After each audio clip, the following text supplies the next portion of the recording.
Live from Fargo and serving you on TV, online, and on the go, this is Valley News Live at 5. We begin with breaking news. Officials are now investigating an incident in rural Hawley, Minnesota, where one man has died. Valley News Team's Katie Opperly is live from the scene now for us. Katie, what can you tell us? Andrea, we're off of 220th Street North in rural Hawley, where officials have just left the scene.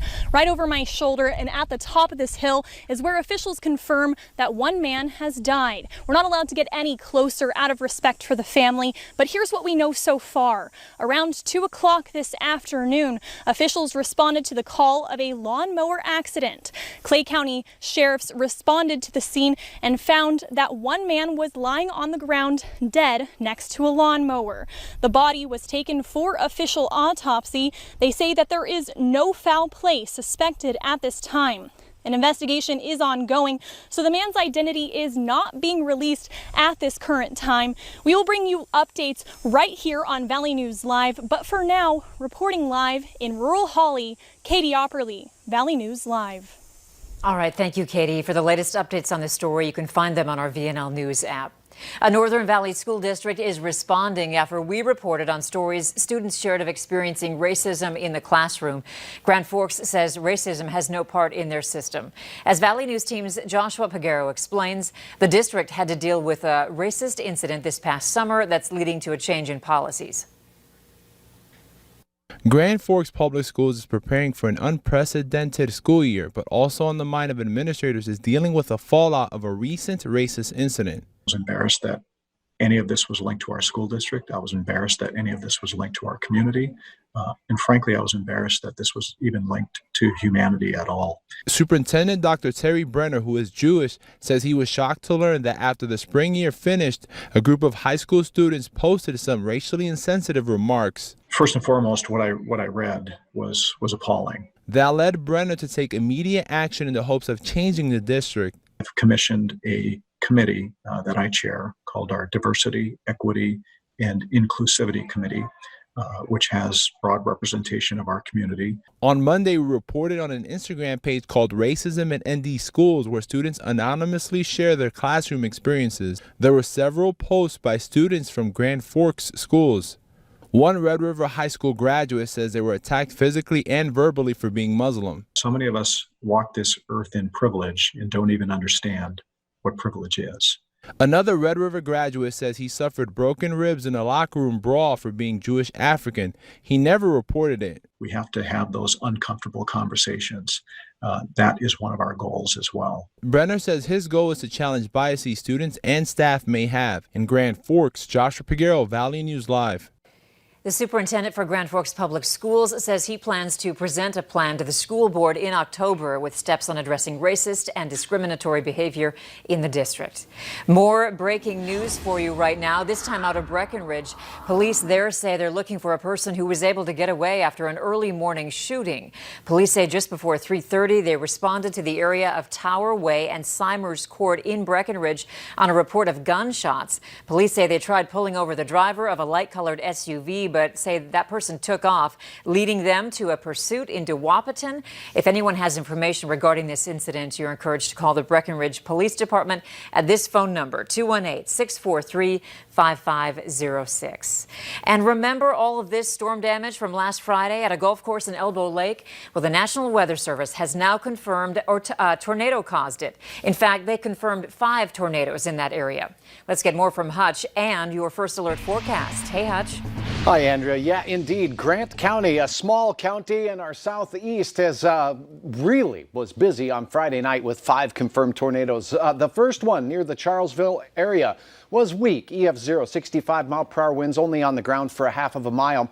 And southwest of Wendell, storm was on the ground a little longer. This one, 4 miles long, still an EF0 with 75-mile-per-hour winds. And one more in that same vicinity was on the ground for 1 mile. These first 3 tornadoes went through crops, causing a little damage. But this was the big one, a strong tornado, EF2, and 115-mile-per-hour winds estimated by the National Weather Service on the ground 14 miles in. It was dangerously close to Elbow Lake as it passed into the golf course area, snapping trees and power poles. And another damaging storm caused damage to a roof of a home and a pole shed. Was an EF1 just to the northwest of Hoffman. So it was very busy in that area.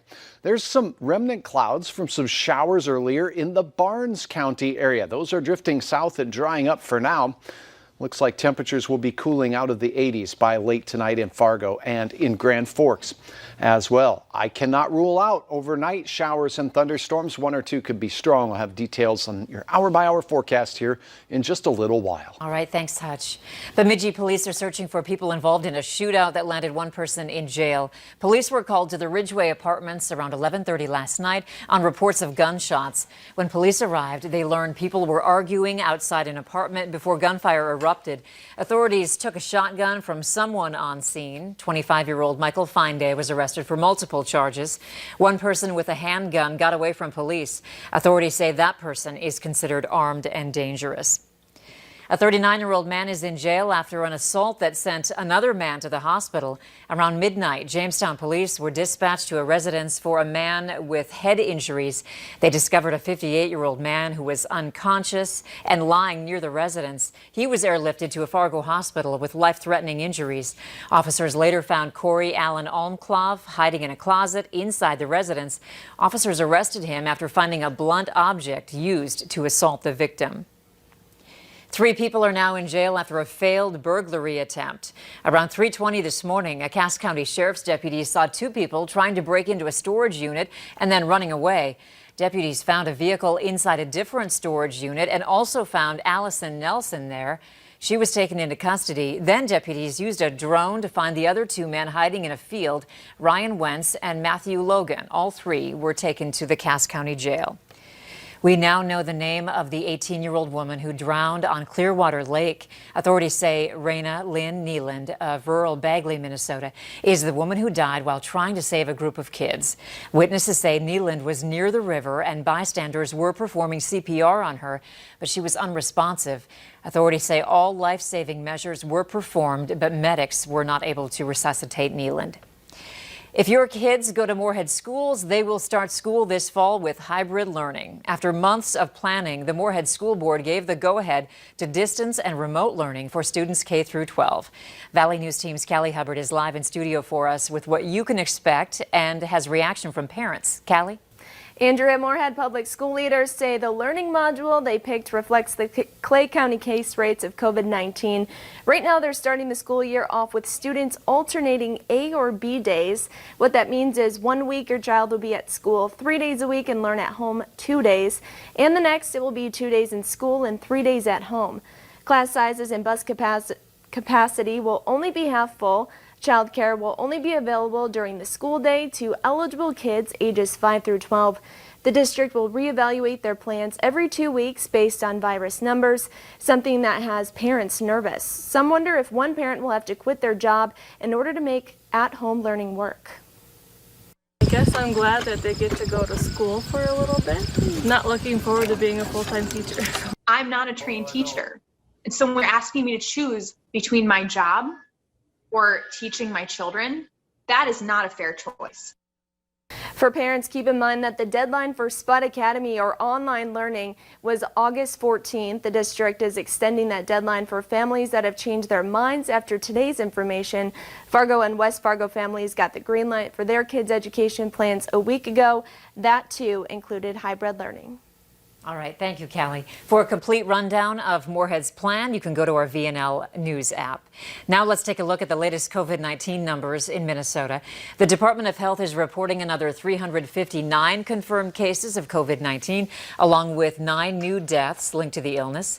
In total, 1,721 deaths have been attributed to the disease, while over 59,000 people are listed as recovered. In North Dakota, there are 136 new cases and 2 new deaths. The death toll now sits at 128, and the active case count is up to 1,169. We have a correction to run on a story we ran last night. 29 student athletes at the University of North Dakota have tested positive for COVID-19 after more than 200 were tested.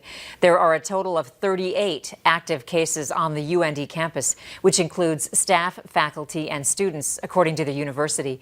UND Athletics has decided to pause all workouts as a result of the infections.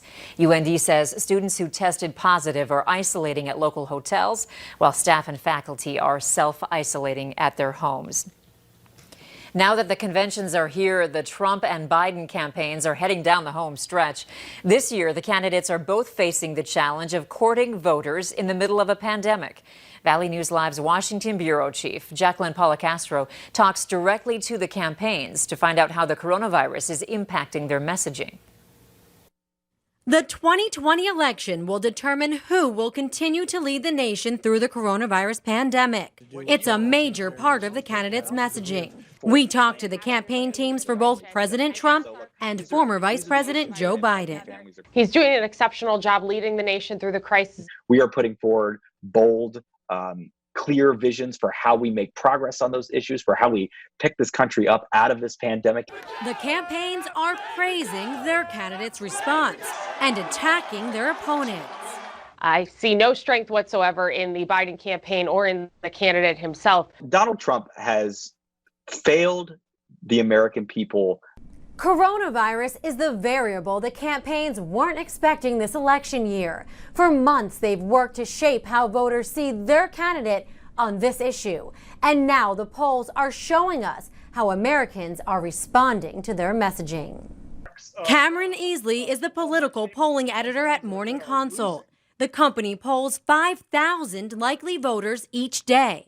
It's kind of put a problem at the president's doorstep, and it's given his challenger kind of an excuse to, sit back and not do so much. Several recent polls show more than 70% of voters are worried about the pandemic.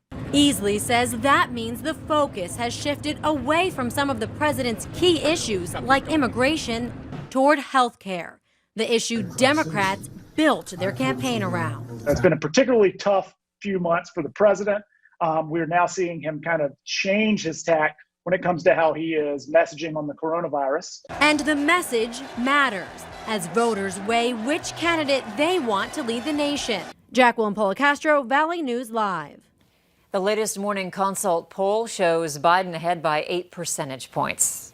Still ahead tonight on Valley News Live at 5, an at-home teaching solution that may help you and your young children.